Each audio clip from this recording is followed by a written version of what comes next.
Hello guys, BPSC online academy में आप लोग का बहुत बहुत स्वागत है।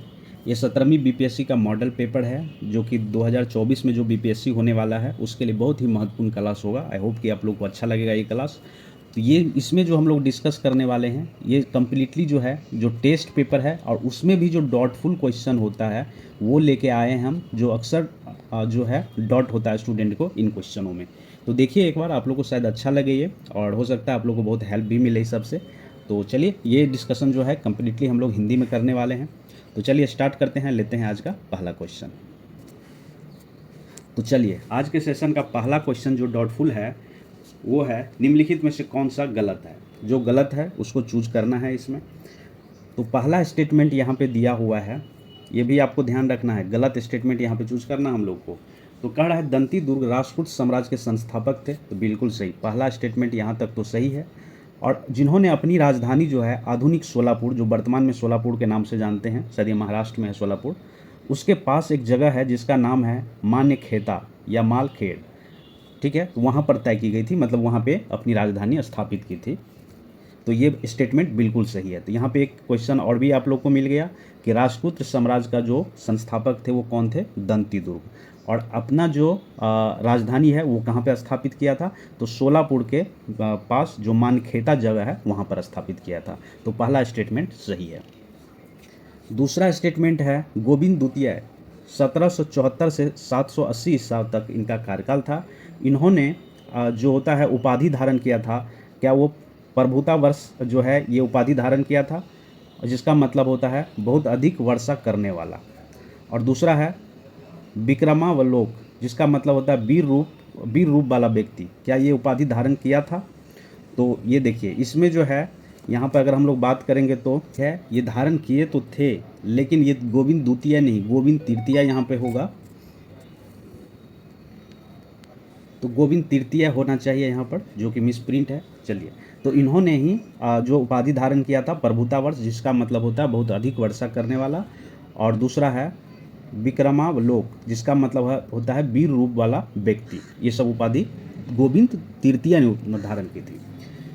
उसके बाद है कृष्ण द्वितीय, जिसका रीजन था 878 से लेकर 914 ईस्वी के आसपास। तो इसके जो है ये अपने नाम के जो उपाधि होता है पहले जोड़ना, अकाल वर्ष और शुभतुंगा, ये उपाधि जो धारण किया था वो कृष्ण द्वितीय के नाम के पहले जोड़ा गया था। तो ये सारे स्टेटमेंट इसमें सही है। और जितने ये राजा जैसे दंती दुर्ग या गोविंद तृतीय या कृष्ण द्वितीय, ये सब जो जानते हैं हम लोग, ये सब जो है ये राष्ट्रकूट साम्राज्य के किंग है। चलिए, नेक्स्ट क्वेश्चन है, कृष्ण द्वितीय ने चोल राजा प्रांतक प्रथम को 949 ईस्वी में हराया, जो चोल साम्राज्य के उत्तरी भाग पर कब्जा कर लिया और चोल साम्राज्य को अपने सेवकों के बीच वितरित कर दिया। देखिए अभी हम लोग कृष्ण द्वितीय के जो कार्यकाल देखे कहाँ से कहाँ तक था, तो 878 से लेकर 914 तक। तो ये कैसे हरा देगा 949 ईस्वी में, है ना। तो ये कृष्ण तृतीय था जो हराया था। तो ये स्टेटमेंट जो है डी नंबर गलत है। तो इसका आंसर क्या हो गया, डी हो गया। क्लियर है। चलिए आगे बढ़ते हैं। चलिए नेक्स्ट क्वेश्चन है 100 नंबर। इसमें कहा जा रहा है निम्नलिखित में से किसे निम्नलिखित उपाधि दी गई थी। तो जैसे उपाधि का नाम है जगतुंगा, जिसका मतलब होता है दुनिया में प्रमुख। कीर्ति नारायण, जिसका मतलब होता है प्रसिद्धि के संबंध में बहुत ही नारायण। और जन वल्लभ, लोगों को पसंदीदा, जिसका मतलब होता है त्रिभुवन धवला, जिसका मतलब होता है तीनों लोक में शुद्ध। और प्रभुता वर्ष, जिसका मतलब होता है प्रचुर वर्षा करने वाला। देखिए अभी हम लोग किए ये प्रभुता वर्ष कौन उपाधि धारण किया था, तो ये था गोविंद तृतीय। अभी देखे थे पिछले क्वेश्चन में हम लोग, है ना। चलिए, तो इसका सही आंसर कौन सा हो गया, सी हो गया, गोविंद तृतीय। और ये राष्ट्रकूट के किंग थे, राष्ट्रकूट के किंग थे। चलिए नेक्स्ट क्वेश्चन है 101 नंबर। इसमें पूछा जा रहा है निम्नलिखित में से कौन सा सही है। जो सही है उसी को चूज करना है। तो देखिए पहला स्टेटमेंट इसमें दिया जा रहा है विनय पिटक। देखिए सबसे पहले मैं बता दूं आपको, विनय पिटक, सूत्र पिटक और अभिधमन पिटक, ये तीनों बुक जो है वो बौद्ध धर्म से संबंधित है। तो उसी के बारे में हम लोग को यहाँ पर पता लगाना है कि कौन सही स्टेटमेंट है। तो पहला स्टेटमेंट है विनय पिटक में भिक्षुओं और भिक्षुणियों को मठवासी जीवन पर लागू आचरण और अनुशासन के नियम शामिल है।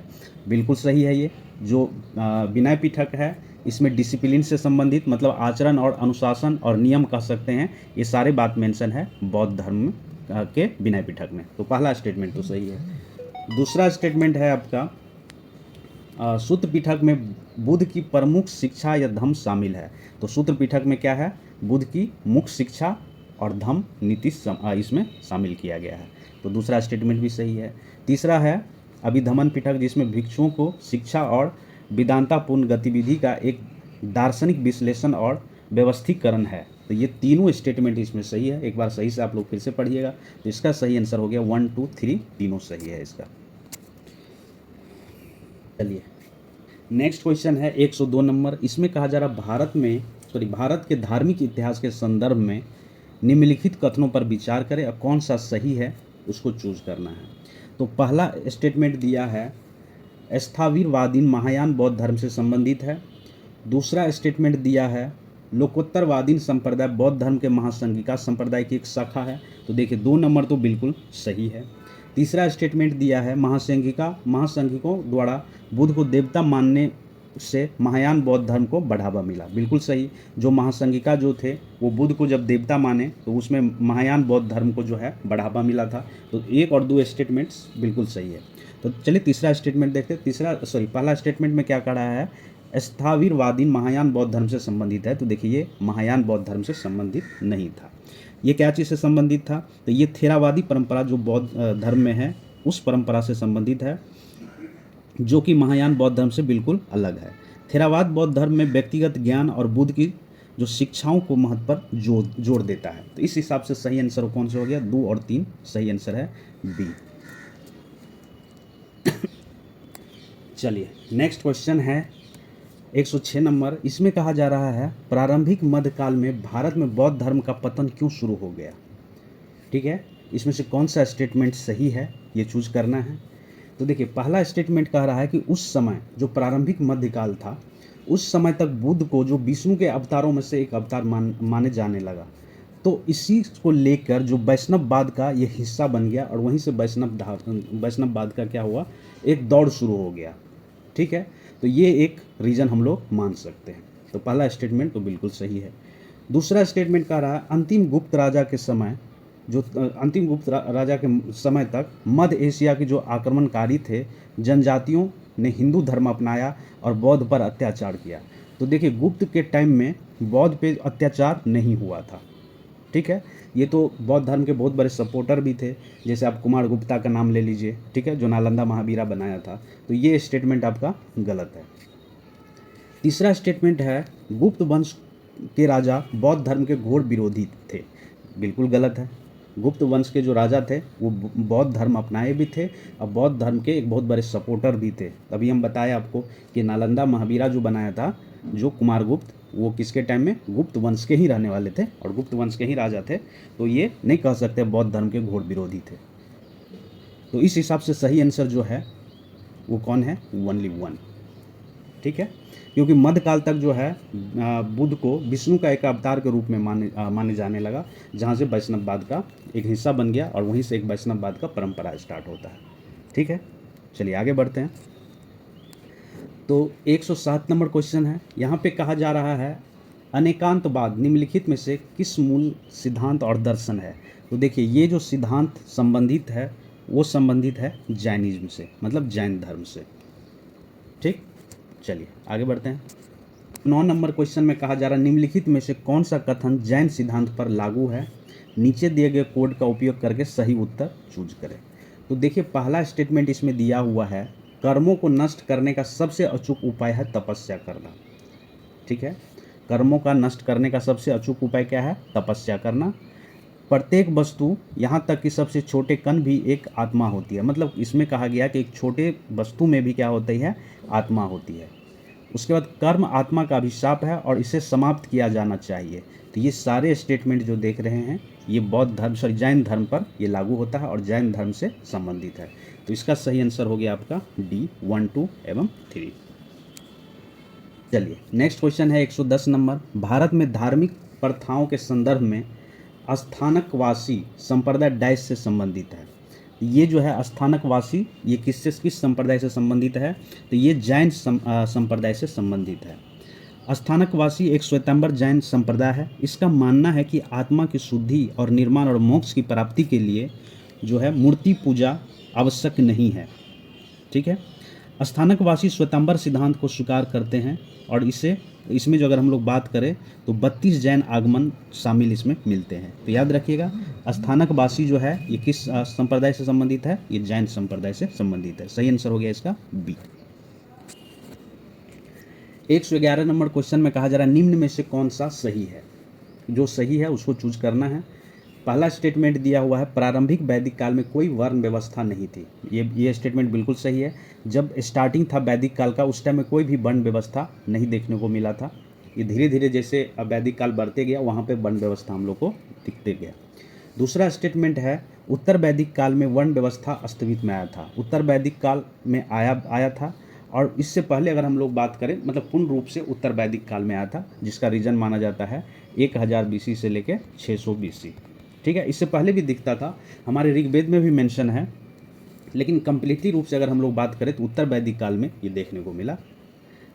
उसके बाद है तीसरा स्टेटमेंट, इसमें कहा जा रहा है प्रारंभिक वैदिक समाज में कोई गोत्र व्यवस्था प्रचलित नहीं थी।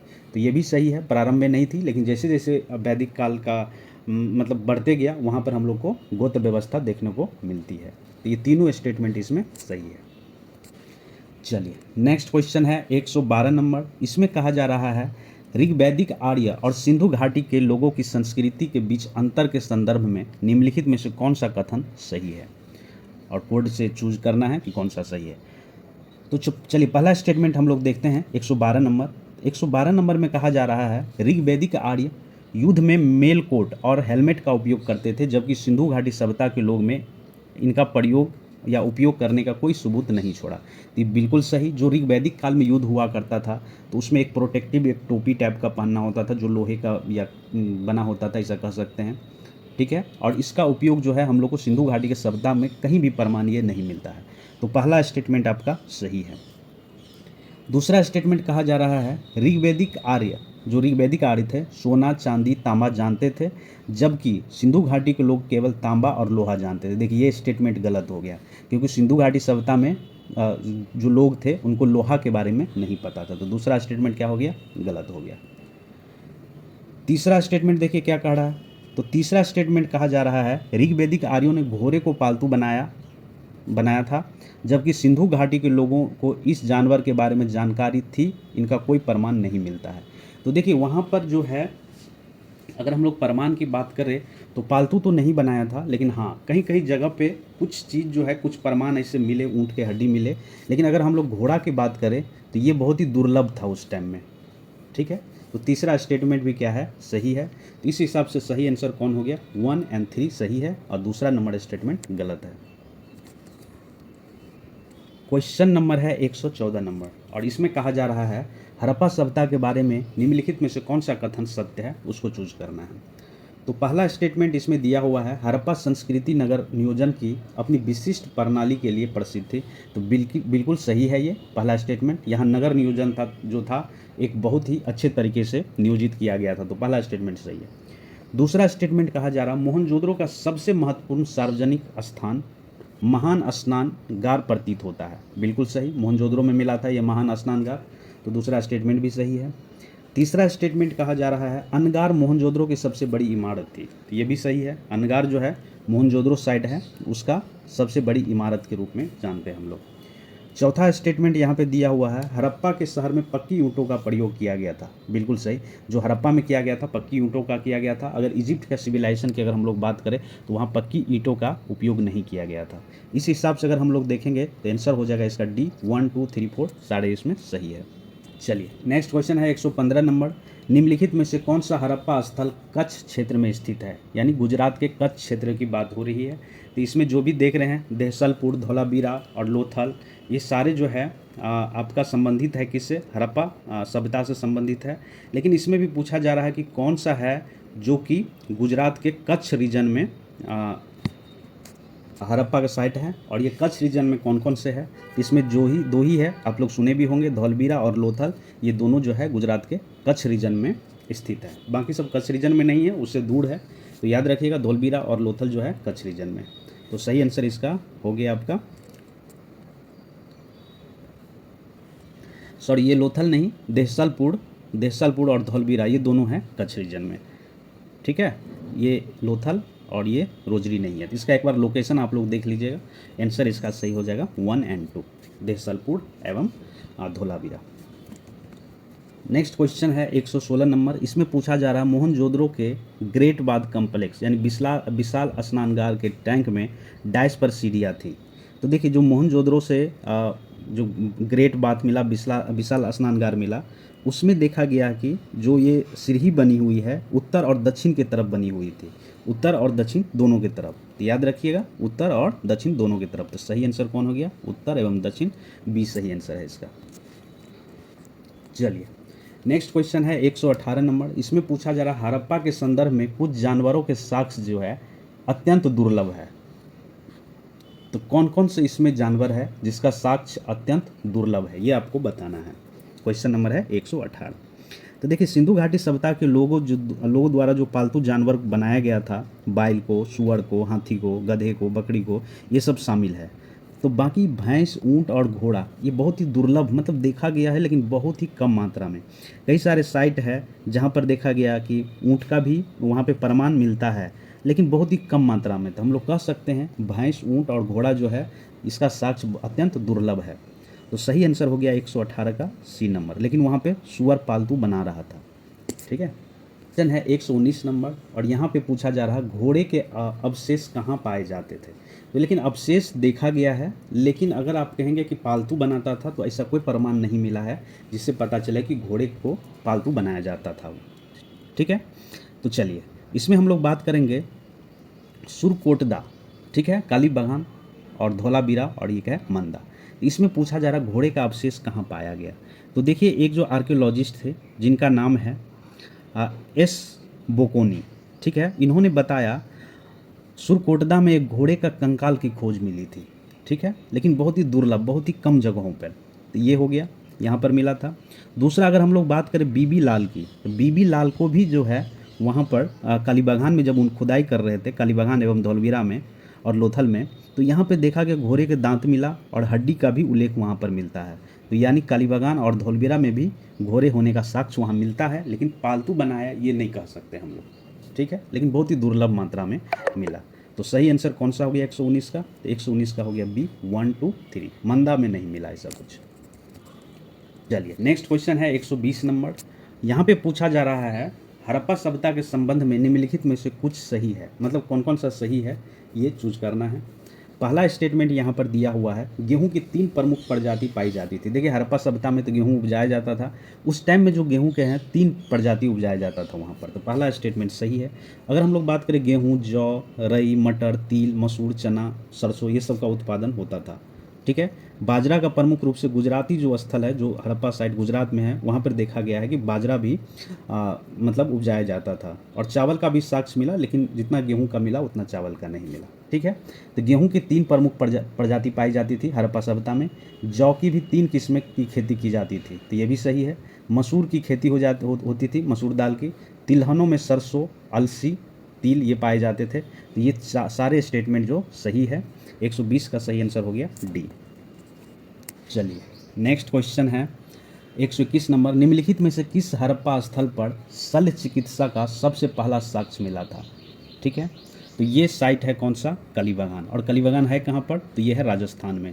तो यहाँ पे सबसे पहले शल्य चिकित्सा का साक्ष्य मिला था, ठीक है। और इसकी खुदाई कौन किए थे? तो डॉक्टर बी लाल के द्वारा किया गया था। चलिए आगे बढ़ते हैं, खत्म होता है। Thank you for watching BPSC online academy. I hope कि आप लोगों को ये सेशन अच्छा लगा तो सेशन को शेयर कर दीजिए, लाइक कर दीजिए, सब्सक्राइब कर दीजिए, ठीक है। मिलते हैं अगले सेशन में एक नई वीडियो के साथ। धन्यवाद।